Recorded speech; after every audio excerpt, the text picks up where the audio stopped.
Welcome back, everyone, to the deep dive. You know those colorful, reusable Swedish dishcloths that you've probably seen? Well, today we're going beyond the product itself and taking a deep dive into the story behind the company that makes them, SKOI Enterprises. And what's really cool is we have some fascinating source material for this one. Oh, yeah. We have a questionnaire that was actually filled out by the co-founders of the company, Michelle Lundquist and Karen Peterson. Very cool.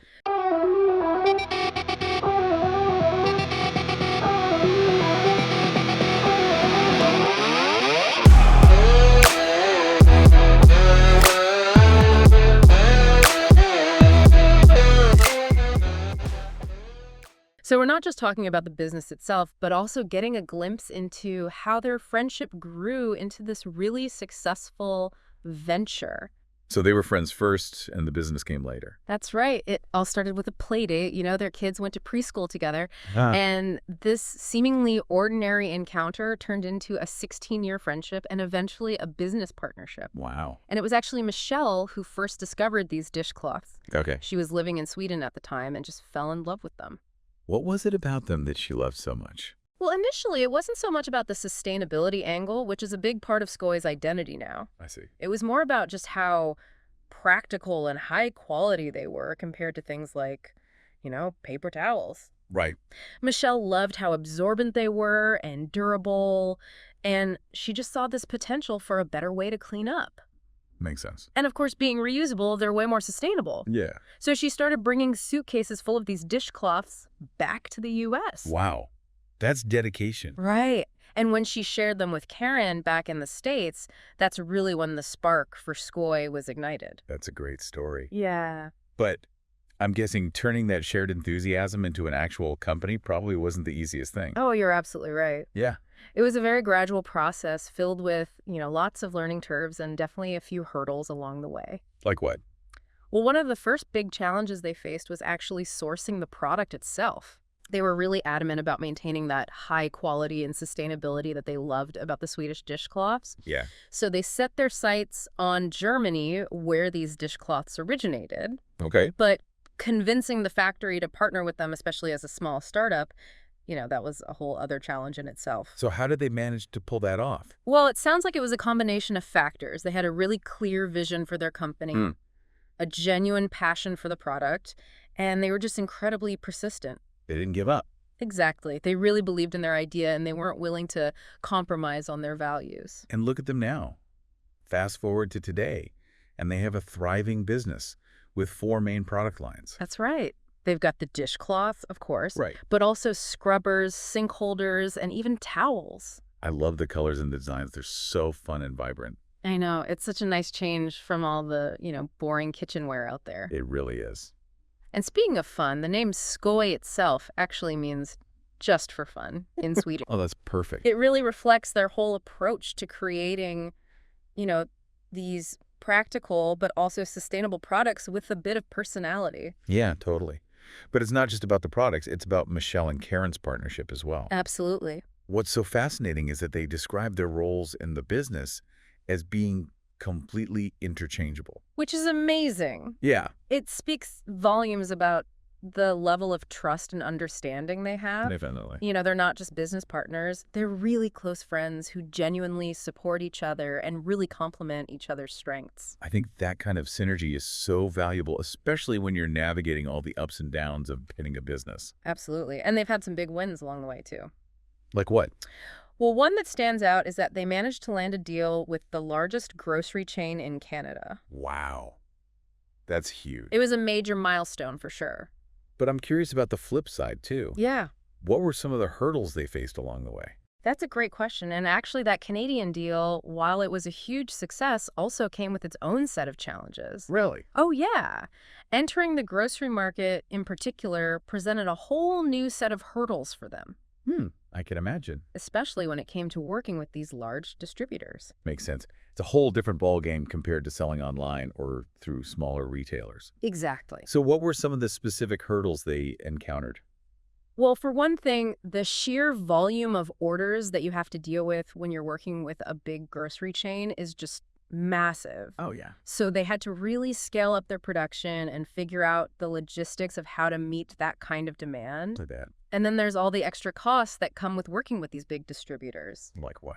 Well, things like slarting fees and promotional allowances, those kinds of things. Right, right. Those can really eat into a small company's profits. Yeah, for sure. It's not just the financial side of things. Either dealing with those huge distribution networks can be a logistical nightmare. Well, I bet.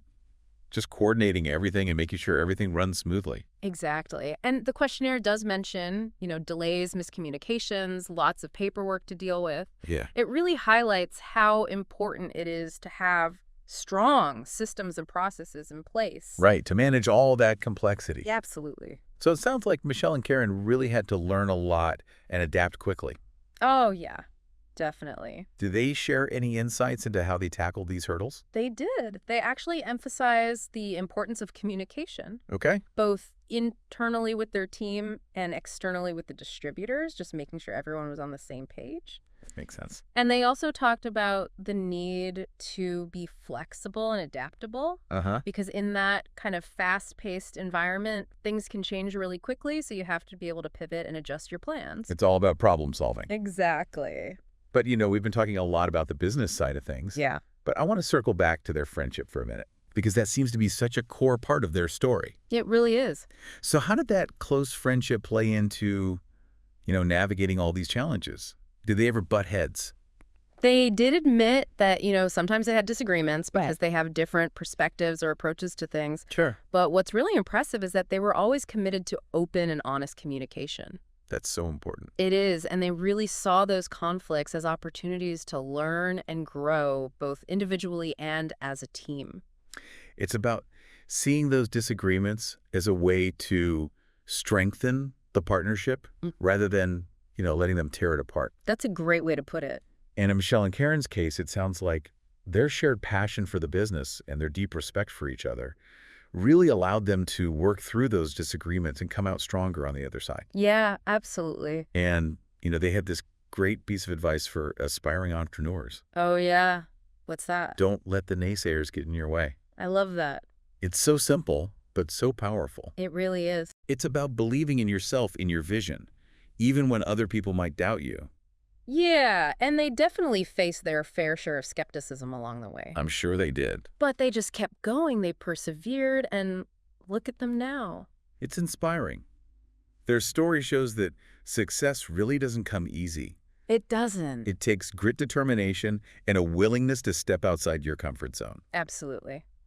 And speaking of stepping outside your comfort zone, let's talk a bit more about their commitment to sustainability, Okay. because they've really made that a cornerstone of their brand. They have. So what are some of the specific choices they've made in terms of materials and production? Well, their commitment to sustainability goes beyond just the materials they use, Okay. although that is a big part of it. Yeah. They chose plant-based cellulose and cotton for their dishcloths, which are both biodegradable and compostable. So you can actually just throw them in your compost bin when you're done with them. Exactly. And even their packaging is minimal and recyclable. It sounds like they're really walking the walk, not just talking the talk. They are. But I imagine, making those choices, those sustainable choices, probably comes with its own set of challenges, Yeah. right? Oh, definitely. Like sourcing sustainable materials, ensuring ethical production, managing costs. All of that. It's a constant balancing act. Yeah. And while they didn't go into detail about those specific challenges in the questionnaire, it's safe to assume that they've had to make some tough decisions along the way.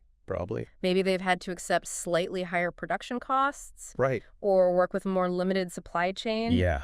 But their dedication to their values really shines through in every aspect of their business. And I think that kind of authenticity really resonates with consumers, It does. especially these days Yeah. when people are becoming more and more aware of the impact their choices have. Yeah, absolutely. People want to support companies that align with their values. Exactly. Yeah. And for a lot of people, sustainability is a big part of that. It is. And it's not just a trend anymore. It's something that people are really taking seriously. And it's not just about selling a product. No. It's about promoting a more sustainable lifestyle Yeah. and inspiring others to make conscious choices. Right.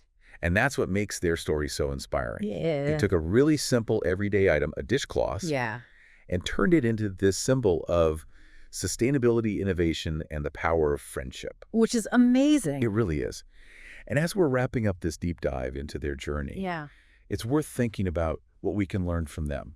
absolutely. What are the takeaways that we can apply to our own lives? Whether we're aspiring entrepreneurs or just looking to make more conscious choices in our everyday lives. Exactly. Okay, so we've really gone deep into the Skoy story. Mm. From that chance meeting at a play date to building the successful business, with sustainability at its heart. But what does all this mean for you, our listener?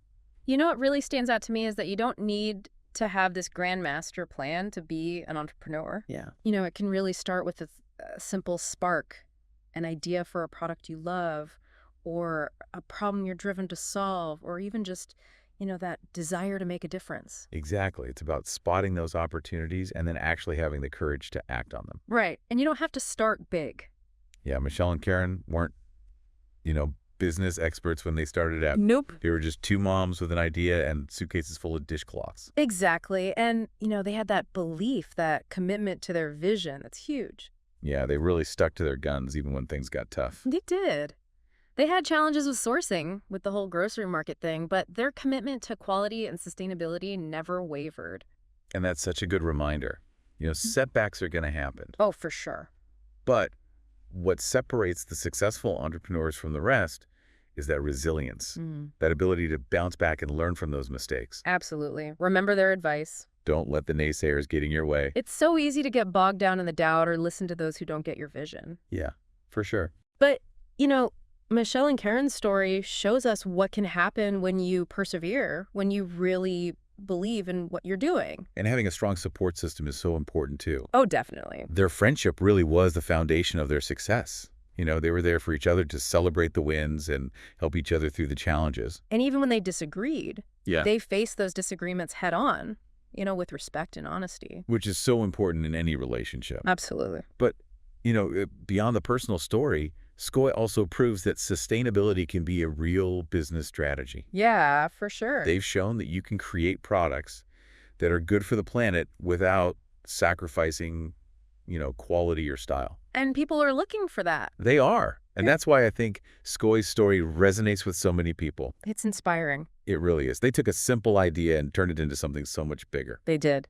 So as we wrap up this deep dive, we want to leave you with this. What's your Skoy story waiting to be written?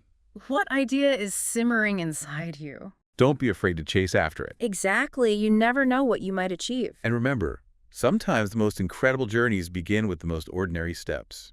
And maybe one day we'll be doing a deep dive into your success story. That's it for this episode of The Deep Dive. See you next time. Keep exploring, keep learning, and keep diving deep.